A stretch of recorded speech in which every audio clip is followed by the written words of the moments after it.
Hi, it's me, boyfriend slash girlfriend slash stay friends, favorite content creator. And I was going to do like a different video. I was going to do a video about how I'm so sick of people making those, there's no games to play or gaming is rough, but like, I don't want to talk about that. That's not serious. And I'm in a so much serious mood. I saw a clip of Asmongold, so this is a slight reaction and then me talking about it afterwards video. Hope you like that.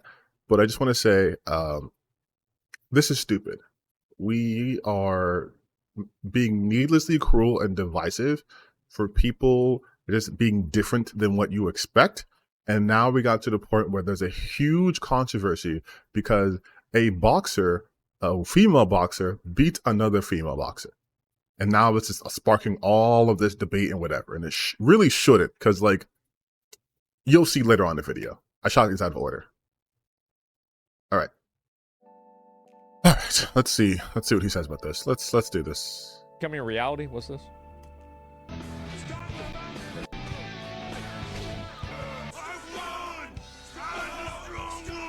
Okay, that's not what happened. This is crazy. I mean, to be fair, this is crazy. Now, I hate to tell you guys this, but I actually looked into the situation. Wait, why would you hate to tell people that you did research? That's crazy.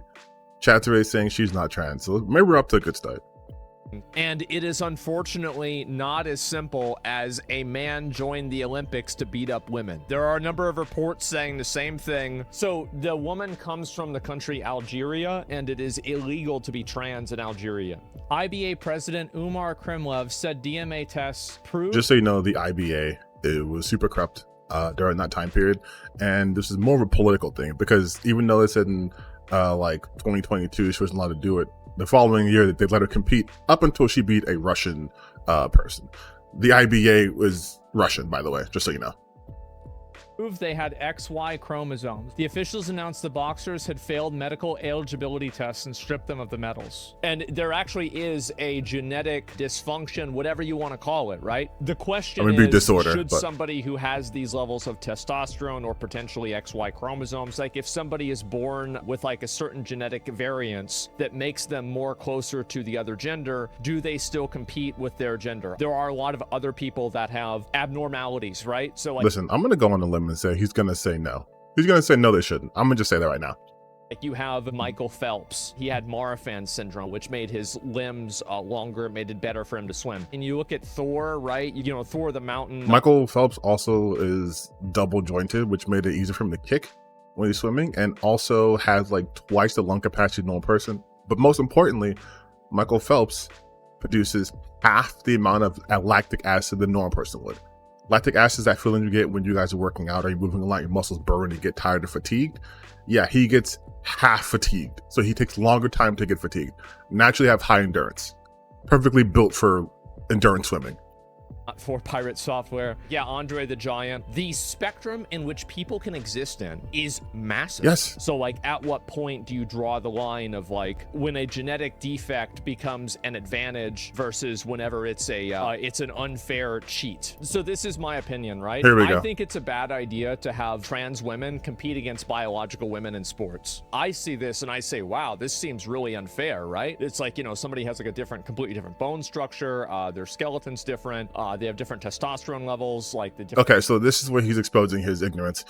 If a trans person was to compete in an organized events do testing. So like if their levels were way too high, they wouldn't let them do it.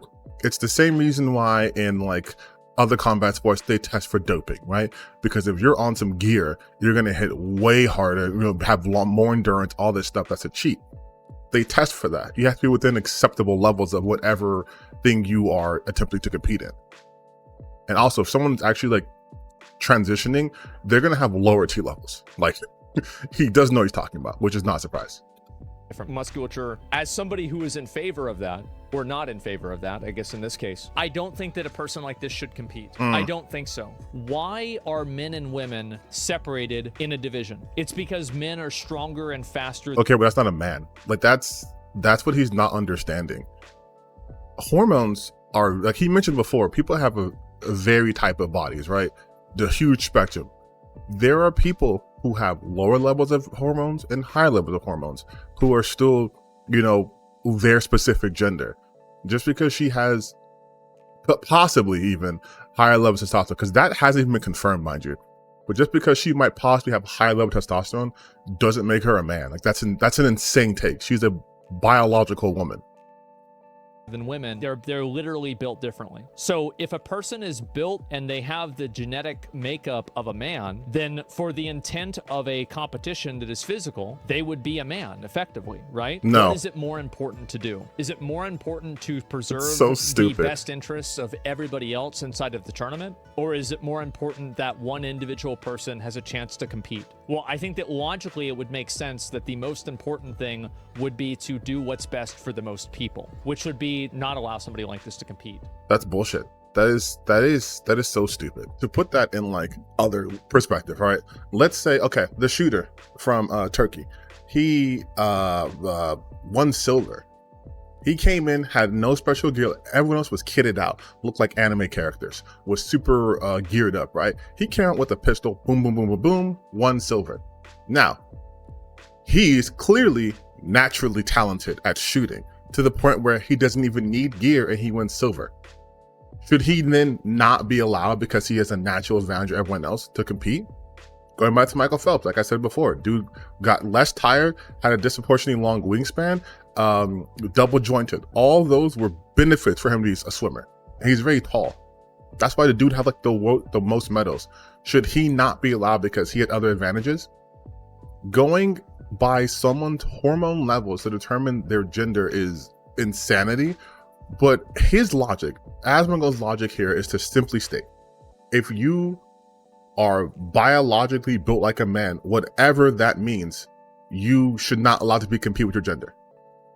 This is the kind of logic people used against like Serena Williams, because she's a strong woman, powerful woman, that, oh, she has to be a man.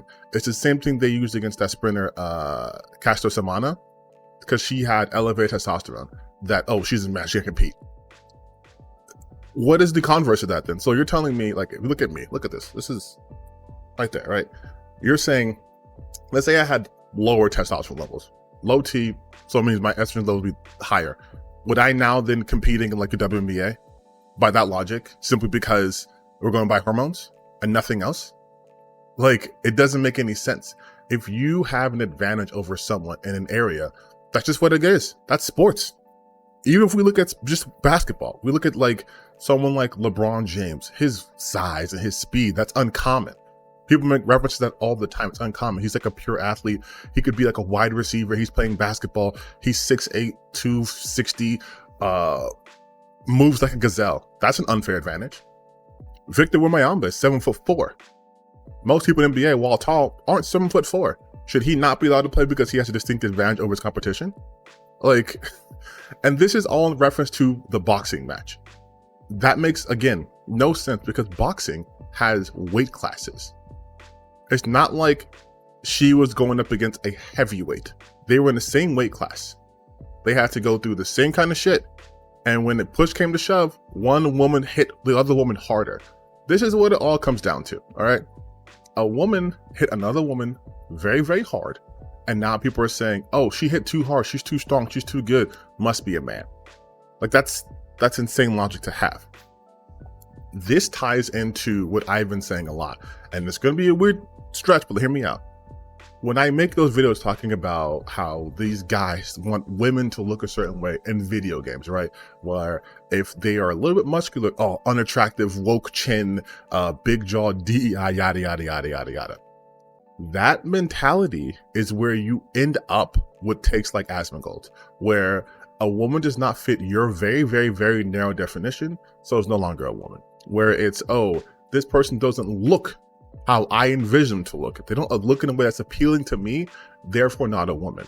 Because it's not just with that boxer, it's also with Kayla Decky. People were trying to investigate her, saying that she's probably a man too. It's gotten to the point where anyone who does not look like a stereotypical woman is no longer a woman.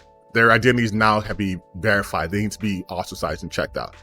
And this is the same sort of logic that's been seeping into the gaming communities, where you have those grifters who will constantly complain about women not being hot enough because they don't fit their narrow definition of women.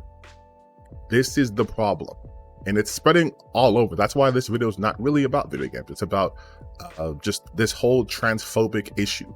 It doesn't help anything. It makes it worse for everyone, because now anytime a woman does anything ever, you can just be like, oh, that's a man. Oh wait, that woman, she has the fastest time, clearly a man. Kayla Ledecky has like 20 world records, clearly a man. Like, that's all they're ever gonna do now. If you do not fit into their narrow definition, not a woman. But for men, do what you want. Infinite range. For women, you're right here. Right here. If you even go a little bit out like that, nope, no longer a woman. It's such a fucking stupid take. It's such a stupid take. Like, and again, I saw this coming a mile away, because we look how people talk about stuff in video games with digital women. People are mad, but the Star Wars Outlaw doesn't look as hot as she should as the actress. Oh, Fable doesn't look as hot. Oh, Aloy doesn't look as hot. They don't look as hot. They don't look as hot. And that becomes, they're no longer women. Like, I couldn't imagine working that hard to reach that level and finally accomplishing a goal, or on the path to your goal, and then just have it all being discredited because some loser online, like, well, you're a man, that's why. You beat the woman. You beat up a woman. Not even true. But like, you beat up a woman. That's it. Now you're forever known as this. Even though the Italian boxer apologized for not shaking her hand and went on to say that this was not political and she was just afraid because she was getting her ass handed to her, people are going to take that as, oh, she's beating up a man. I mean, a man beating up a woman, and yada, yada, yada, yada, yada. Again, this is why I always talk about this shit when it seems less serious, when it's like, oh, in video games, whatever, because if I can couch in a less serious environment, then you guys can see how insane it is when it gets bigger and bigger and bigger. But now you're seeing it. Like, it's literally Asmongold having this take is a perfect encapsulation of that. He goes through all these links to talk about how these male athletes have all these different body types and experiences, and that's fine. But this biological woman has an advantage. No, I wouldn't allow her to compete in esports. Nope. But Michael Phelps, who has a clear genetic advantage, it's fine. Totally okay. Like, I hope you guys understand what I'm getting at. I know this is, again, it's not like a super, video game video, whatever, but like, I think it's important to talk about, because this does some way tangentially relate to how we are seeing most discussions happening in the gaming space. Again, anytime it's women, their body types are, that's too manly, that's too this, that's too that. I have countless videos on body diversity. This is why I talk about that stuff. We need to weed this shit out. It's not helpful for anyone. And I hope you guys are truly starting to understand the ramifications of that. This rampant transphobia, its bigotry, has gotten so bad that just cisgendered women are now being attacked under the lens of transphobia, under the guise of trying to keep women's sports safe and keep women safe. Meanwhile, none of these people have talked about the actual pedophile who was convicted of rape of a 12-year-old, the Dutch dude, Steven van Vandele, I'll put up here, raped a 12-year-old and is competing. I don't see any outrage about that. But oh my God, 2 cis women getting into a combat sport and combating, and one of them winning really hard. Oh, stop the presses. Like,